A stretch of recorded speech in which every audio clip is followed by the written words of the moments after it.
जैसे सीख रहे थे, ईमान के साथ यीशु को छूना, ईमान के साथ एक और क्वालिटी आपके अंदर होनी चाहिए, वो आपके इनर की पाक और साफ आप इनर से होने चाहिए। मेरे अज़ीज़ों, बड़ी खूबसूरत मिसाल थी खुदा के बंदा ने हमारे साथ शेयर की। एक औरत थी 12 बरस से जिसका खून बह रहा था, वो नापाकी की हालत में थी, लेकिन वो यीशु को छू लेती है। यीशु को छूती है ईमान से। नापाकी की हालत में उसे यीशु के करीब तो जाना, उसकी पल्ले को छूना, उसके आस पास रहना तो बहुत मुश्किल की बात थी शरीयत के मुताबिक। लेकिन मेरे अजीजों, उस औरत के अंदर एक खूबसूरत क्वालिटी थी, उसका इनर पाक और साफ था। वो बातनी तौर पे नापाक थी, लेकिन उसका इनर जब खुदा ने देखा, क्योंकि आपका और मेरा जिंदा खुदा जो वो ज़हनों को और दिलों को परखने वाला है, जब उस औरत ने छुआ तो उस औरत ने इसलिए छुआ कि मैं पाक साफ हो जाऊंगी, और वो यीशु के नीचे वाले एरिया को, झालर को छूती है, यानी कि उसके पल्ले को छूती है। वो यीशु के शोल्डर पे या किसी और जगह पे हाथ नहीं रखती। वो जानती थी कि अगर यीशु को मैंने इसके जिस्म पे हाथ रखा तो वो नापाक हो जाएगा। वैसे तो कपड़ा भी नापाक हो जाना था, क्योंकि पुराने आयत में लिखा है कि जब औरत नापाकी की हालत में होती थी, वो 7 दिन तक नापाक रहती थी। जिस बिस्तर पे बैठती थी या जिस बर्तन में वो खाती थी, वो बर्तन भी नापाक हो जाता था। लेकिन उस औरत का इनर इतना खूबसूरत था, वो दिल से पाक और साफ थी। उसने यीशु को पाकी की हालत में छुआ तो मेरे अजीज़ों, यीशु ने उसे शिफा दी।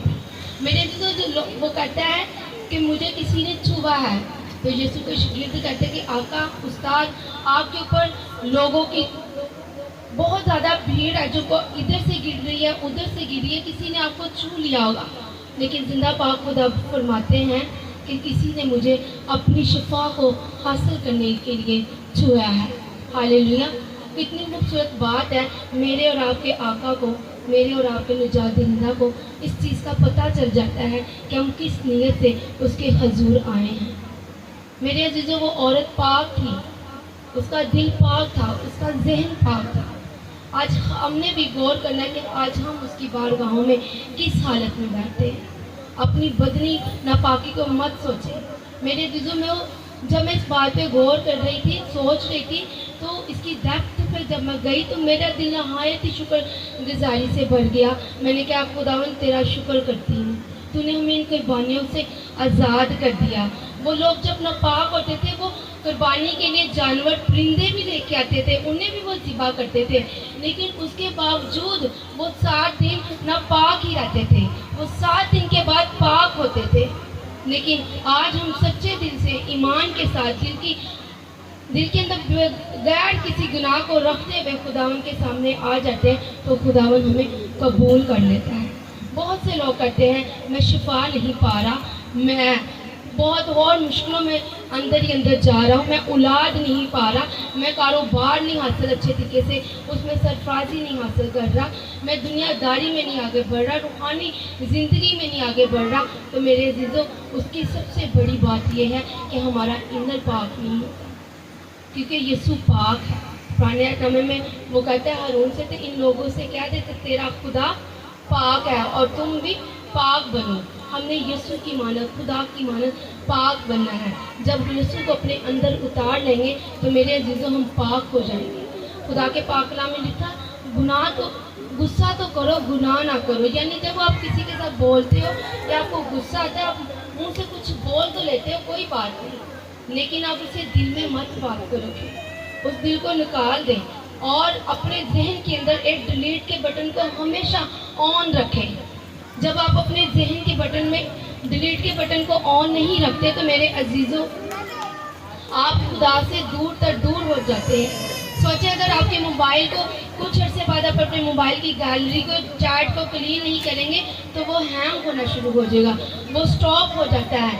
इसी तरह जब आप अपने जहन से तमाम तरह की नफरतों को डिलीट नहीं करते, तमाम तरह की बदकारियों को डिलीट नहीं करते, तमाम तरह के गुस्से को डिलीट नहीं करते, तो आप हैंग हो जाते हैं। आपके लिए खुदा की बरकतें हैंग हो जाती हैं, फिर वो वहीं पे स्टॉप हो जाती हैं। जब आप इन चीज़ों को डिलीट करेंगे तो फिर आपकी ज़िंदगी में बरकतें नाज़िल होना शुरू हो जाएगी। میرے عزیزوں ایک مفلوج کی ہم دیکھتے ہیں نئے احکام میں، وہ 4 لوگ ہوتے ہیں جو یسوع کے پاس اپنے عزیز کو لے کے آتے ہیں۔ میرے عزیزوں ان کی نیت صاف تھی، ان کا ذہن صاف تھا، ان کا دل صاف تھا، اس لیے تو وہ مفلوج سے شفا پا جاتا ہے۔ یسوع کہتا ہے کہ جا بیٹے تو نے شفا پائی، تیرے گناہ معاف ہوئے۔ وہ مفلوج کو یہ نہیں کہتا کہ تیرے ایمان نے تجھے اچھا کیا، وہ یہاں پہ کہتا ہے کہ ان لوگوں کے ایمان نے مجھے اس لیے مجبور کر دیا کہ میں تیرے لیے شفا کو جاری کر دوں۔ ہم نے پاک اور صاف اور خوبصورت دل کے ساتھ خداوند کے حضور جھکنا ہے۔ پولس رسول کہتا ہے کہ اس فضل کے تخت کے سامنے بڑی دلیری کے ساتھ جایا کرو تاکہ وہاں سے رحم اور فضل کو حاصل کرو اور جو ضرورت کے وقت ہماری مدد کرے۔ ہاللیلویا۔ جب ہم اس کے فضل کے تخت کے سامنے ہر روز پاک دل کے ساتھ جائیں گے تو وہاں سے ہمیں رحم اور فضل حاصل ہوگا جو ہماری مشکلوں میں، ہماری پریشانیوں میں ہمارے کام آئے گا۔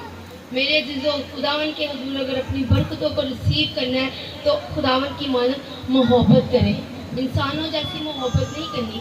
یسوع نے کہا کہ تم ایک دوسرے سے ایسی محبت رکھو جیسی میں تم سے محبت کرتا ہوں۔ یسوع کسی مفاد کے لوگوں کے ساتھ محبت نہیں رکھتا تھا۔ جب ہم ایک دوسرے کو معاف کرتے جائیں گے، محبت رکھتے جائیں گے تو ہم آگے بڑھتے جائیں گے، ہم اپنے دل کو اور پاک اور صاف کرتے جائیں گے، پاک کلام سے غسل پاتے ہوئے ہم پاک ہوتے جائیں گے۔ یعقوب اپنے خط میں کہتا ہے محض کلام کو سننے والے نہ بنو بلکہ اس پہ عمل کرنے والے بھی بنو۔ جو لوگ سن کے بڑی خوشی اسی کلام کو قبول کر لیتے ہیں اور اپنی زندگی میں اس کلام کو عملی جامہ نہیں بناتے، وہ میرے عزیزوں اپنے آپ کو ایک فریب دے رہے ہوتے ہیں۔ وہ کہتے ہیں کہ ہم خداوند کی حضوری میں آتے ہیں، خداوند کی ورشپ کرتے ہیں، خداوند ایسی عبادتوں کو نہیں قبول کرتا ہے جب تک آپ انر سے پاک صاف نہیں ہوں گے۔ وہ عورت 12 برس سے اس کا رننگ ایشو تھا، وہ بلڈ کے ایشو میں تھی، لیکن خدا نے اس کے انر کو دیکھ کے اسے کہا کہ بیٹی جا تو پاک اور صاف ہو گئی ہے اور تو شفا پا گئی ہے، کیونکہ وہ انر سے پاک اور صاف تھی۔ لہٰذا ضرورت ہے ہمیں بھی اپنے انر کو پاک اور صاف کرنے کی۔ اگر آپ کے پیرنٹس کے ساتھ آپ کی ناراضگی ہے تو اسے ختم کریں، اگر آپ کے عزیزوں کے ساتھ کوئی ناراضگی ہے تو اسے ختم کریں، کیونکہ خداوند کے حضور اگر آپ کے دل میں کسی بھی چیز کے لیے ناراضگی ہوگی تو آپ کی عبادت قبول نہیں ہوگی۔